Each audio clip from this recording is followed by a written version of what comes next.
I invite you to turn in your Bibles to John chapter 14. We're coming to Easter, as you know. And Easter is a profound time where so much happens.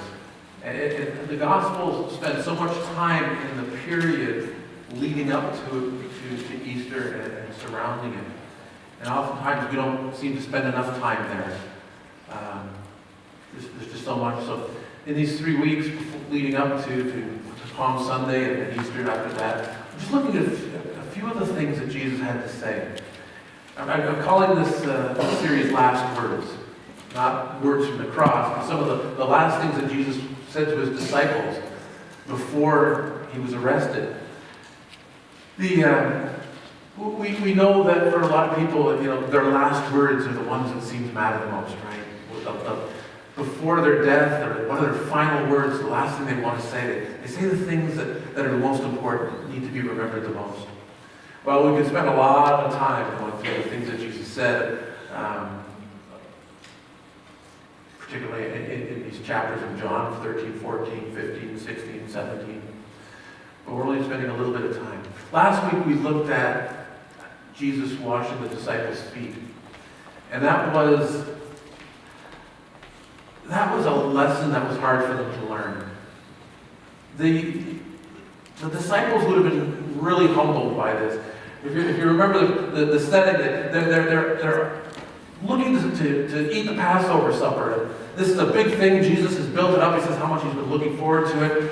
And they're sitting around the table and they're probably arguing. Luke tells us that they're arguing about who the greatest is going to be. And we don't know for sure, but maybe at this point, as they're arguing about who's the greatest, Jesus suddenly strips down like a slave and starts washing their feet. And the video, if you've been a part of the Easter experience, which it's not too late if you haven't been coming, it's really a moving time.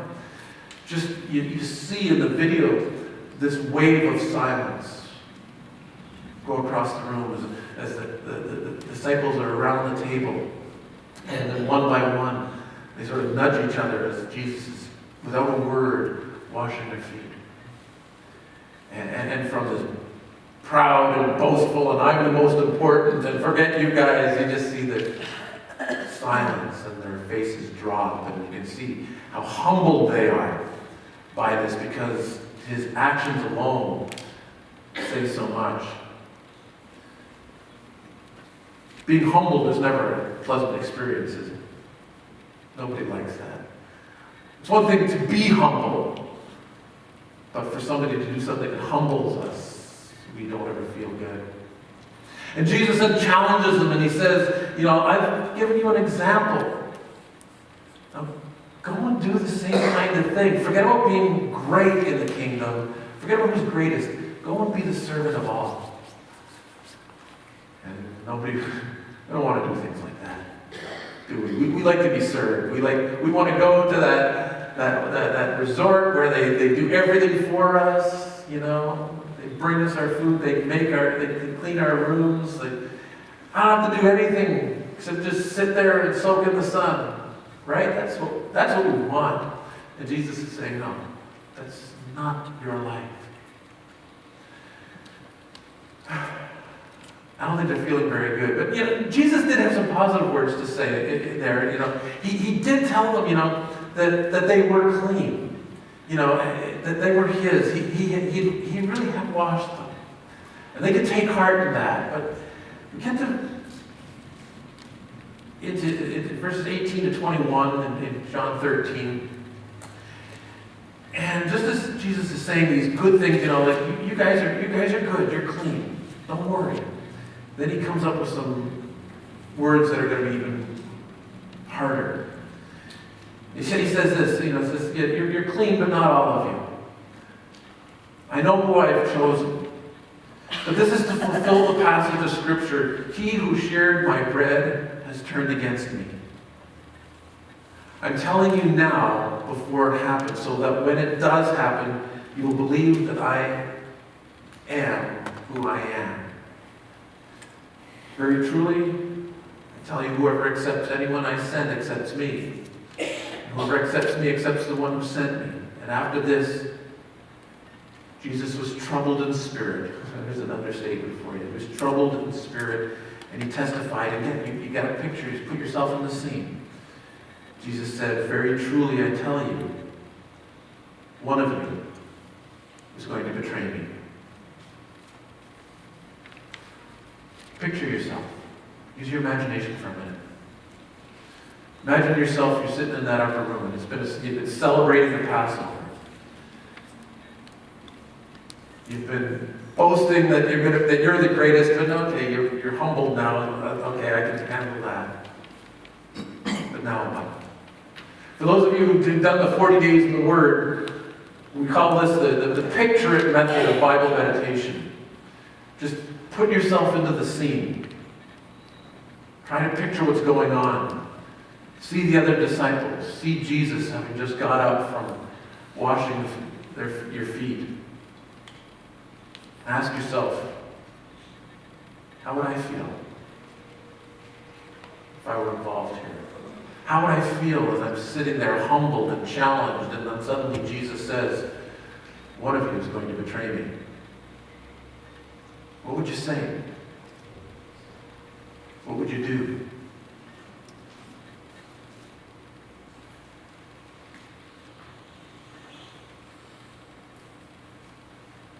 Think about these disciples. So if you go back and you read through the story, who do you relate to most? What does all of this applies to your life? Does this speak to you at all? Is there a possibility that you've ever betrayed Jesus?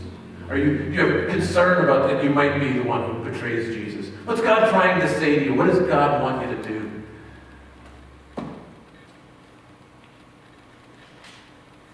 Jesus says these words, Matthew tells us in his gospel, that the disciples were very sad. You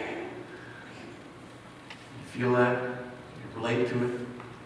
Probably more accurate than very sad is that they were in great distress. They experienced tremendous grief. I mean, Jesus, someone's going to betray you?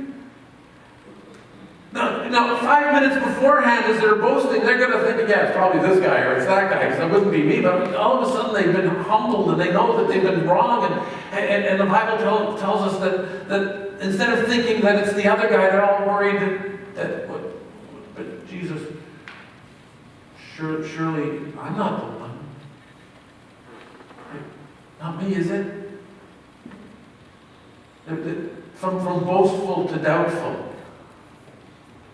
Uncertain, not sure what's going to happen. It couldn't be me, could it?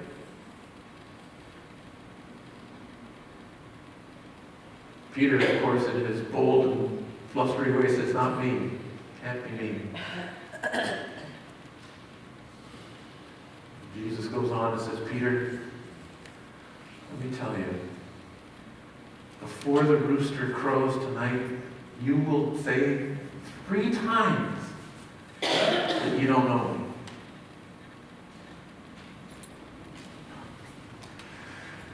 I don't know. You're sitting there at the table, how are you feeling? And then to cap it all off, as if it hasn't been bad enough, Jesus says this, my children, I will be with you only a little longer. You'll look for me, and just as I told the Jews, so I tell you now, where I'm going, you cannot come. What do you mean, Jesus? Where are you going? You can't be leaving us. We need you. What do you mean we can't go with you? We followed you everywhere for 3 years. Now you're telling us that you're leaving us and we can't go with you?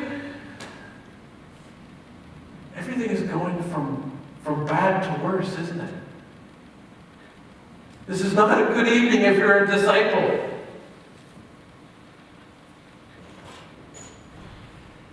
You ever experienced anything in some of these things in life where life just seems to be getting messed up? No matter what, everything just seems to be going from bad to worse. How many times does life seem to get messed up? How many times does our faith not seem to work like we think it should? We've followed Jesus and it's just not working. How many times do we wonder what God is doing? How many times do we wonder where God is? How many times do we question whether or not He's abandoned us? But we can't find Him. This is the kind of things that the disciples are feeling. They felt Jesus has told them they've messed up, and they're going to mess up more. That they followed Him, and it doesn't seem to be getting them anywhere. Now He's going to leave them. Where is God? You know the feeling that they've experienced sitting around that table?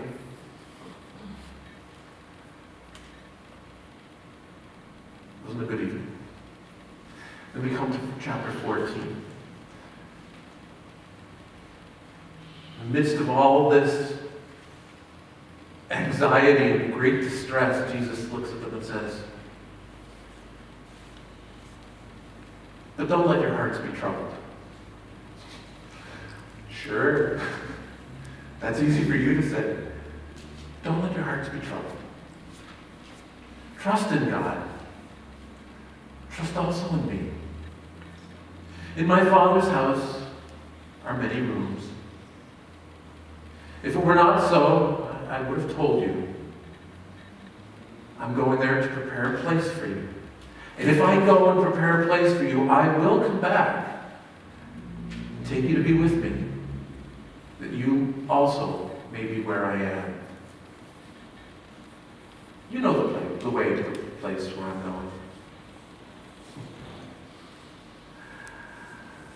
Don't let your hearts be troubled.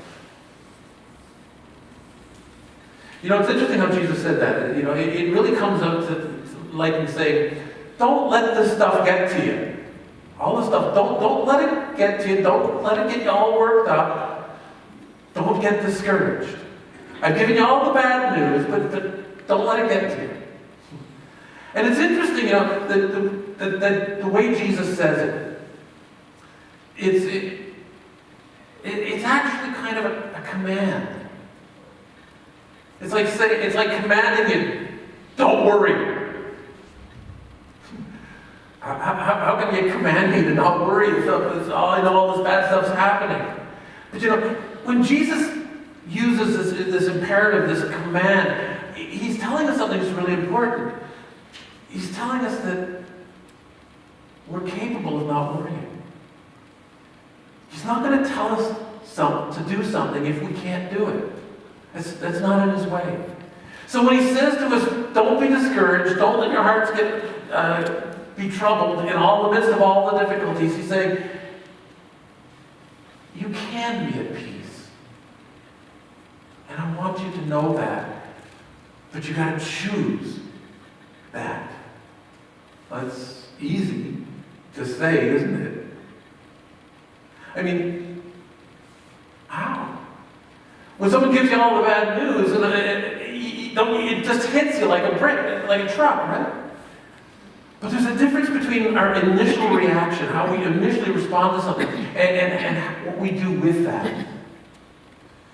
I may feel discouraged right away, but he's telling us you don't have to stay that way. There's a way out of that. You can choose to not let that drag you down. It's the ongoing response that we have to things that matters. And that really is our choice. We can choose to stay discouraged, or we can choose to not be discouraged. I mean, reality is feelings just happen, right? You don't control those initial feelings, but we don't have to be controlled by them. And that's one of the problems that we have in life sometimes, is that we allow our feelings to control us. I mean, and let's face it, feelings can be awfully strong. And it's our feelings that more often than not motivate us to do things or not to do things. You know, I just don't feel like it. You ever felt that way? I know I should do this, I just don't feel like it. what do? Feelings often are, I describe them sometimes as an early warning system. They send up the alarms to make us think, something's happening, be aware something's happening, but you got to give them attention. But you can't believe everything that they tell you, because they give off a lot of false positives. Real important thing to know, sometimes your feelings lie. Sometimes your feelings lie. So when you feel that discouragement and you just feel defeated, you got to look at it and say, but is it true? Is it true? I think of, you've ever heard of NORAD? That's they've got this radar system across the north that's set there in case the Russians ever decide to attack. You got to come through, and we know here come their planes, or here come their missiles, or whatever. Kind of outdated now. But a lot of times they get alarms. Does the American military, get an alarm, let's launch the missiles now? Because the Russians are coming? Of course not. They have to see whether or not the signal's true. And the same thing with our emotions. We get this emotional reaction, but we have to stop and we have to analyze and we have to think, is this true? And Jesus is telling us that when you feel discouraged, don't be defeated, because have a look and see what's true about life. Are you in fact defeated? People are often paralyzed by negative feelings because they choose to believe in negative feelings. But Jesus was telling his disciples to not let this happen, even under those difficult circumstances, the difficult words, the difficult events that were happening and that were going to happen and were going to get worse in the next few hours. Don't be defeated. Don't be paralyzed by it. And that's not just for them, that's for every day. A lot of Christians who feel like God has abandoned them, just like Jesus said he was going to leave. Or they feel that they failed God in some way, that they're so cut off from him because of those failures that they can't do anything for him anymore, that God doesn't want anything to do with them. The disciples must have been very concerned about what Jesus was saying. Just as we can feel that same way. What are we going to do? What are we going to do? Well, Jesus tells us what we need to do when we face these discouragement, when we face these difficult times, how not to be defeated. How do we make the choice to not be discouraged? How do we make the choice to not let our hearts be troubled when everything around us seems to be falling apart and I know that I failed? How do I not be discouraged? Well, he tells us three things, really. I'll do something I don't usually do with alliteration. Three things. I'll start with the letter F. Great preaching technique that you don't hear from me very often. First thing he tells us is have faith. Have faith. The NIV says in verse 1, it says, trust in God. Trust also in me. Now, it could equally say, you believe in God. You believe in me. Or it could say, you believe in God. Now, believe in me too. You could say any of those things. It could be a command about that you have to have faith, or it could be a statement that says, look, guys, you already have faith. Now, I don't know your situation. And the reality is, maybe it's a statement, maybe it's a command, maybe it's both, maybe it's whatever you need it to be. Because it can be either. When you're facing the hardship, when you're facing discouraging situations, do you have faith in God? Do you trust him? If you do, there's your strength. There's the first part of your strength. If you don't, Jesus is saying, you need that because you're not going anywhere without it. Faith is going to be the most important thing. Believe in God. Put your trust in him. Not just believe that he exists, but know that he is the one who can give you the strength, who can hold you up, who is not going to fail you no matter what. And that even if Jesus seems like he's gone, don't give up. because he hasn't given up on you. Have faith and trust him. The second thing that it says really is to look to the future. One of the problems that we have in this world is we think and we act as if this life in this world is all there is. Even though we as Christians know there's more, we still act as if this is it. As if this is all that matters. And Jesus wants us to know that this is a blip in eternity. What really matters is not this life, but the life to come.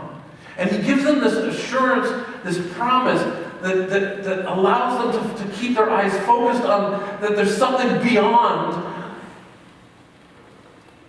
the hard stuff now. And that's why he gives them this words of reassurance in verses 2 and 3. He says, "In my Father's house are many rooms. If it were not so, I would have told you.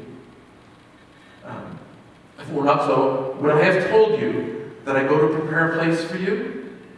No. If there wasn't a place for you, I wouldn't tell you there's a place. But there is. And if I go to prepare a place for you, I will come again and take you to myself, that where I am, you may be also." You feel that God has abandoned you sometimes. You feel he's not there. But he's giving us the promise that he hasn't left. He's gone to prepare a place. And he's coming back for you. If you feel like he's not here, be rest assured, he's not gone far. He has not abandoned you. We need to look beyond this life to where we're headed, to the destination that's so much better. Sometimes it's a rocky road, but believe me, the destination is worth the journey. It's so important that we know where we're heading, because if we don't, we're not going to be willing and able to take the rough journey to get there. One of my favorite verses in all of Scripture comes from 2 Corinthians chapter 4, verses 17 and 18. And I love them, but I'll tell you, I don't relate to them very well. But when I think about the Apostle Paul and everything that he went through in life, I mean, this is a guy who was shipwrecked a few times, he was beaten, he was stoned, he was rejected, he was left for dead, he was persecuted, you name it. Every conceivable bad thing happened to this guy in his life. And then he says this, well, for our light and momentary troubles is what? His light and momentary troubles? This is the guy who was left for dead. He was beaten almost to death. My light and momentary troubles, not worse than anything I've ever experienced. I don't know about you. But he says that. And our light and momentary troubles are achieving for us an eternal glory that outweighs them all.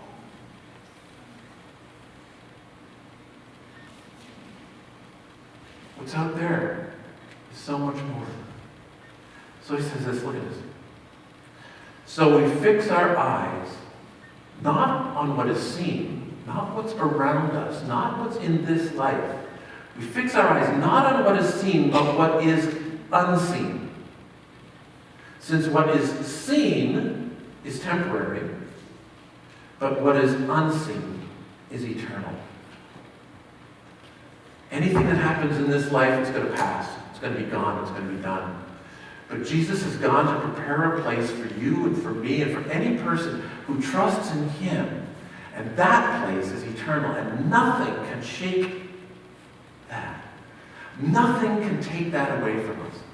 And for all the hardship that we ever experience in this life, anything you've experienced in this life, it is not going to take away your reservation in heaven if you're trusting in Jesus for it. Just the road sometimes is going to be difficult to get there. Are you willing to put up with a short, difficult trip for an eternal glory? We need to become far less focused on this life and focus on the reality of the life to come. That's what Jesus is saying. Faith, future, and then what I call familiarity. How do we get there? Well, the disciples have a little trouble understanding it all. And Philip says, Jesus, we just want to know God. Just show us the Father, and that's going to be good enough. And Jesus gives one of the most profound answers.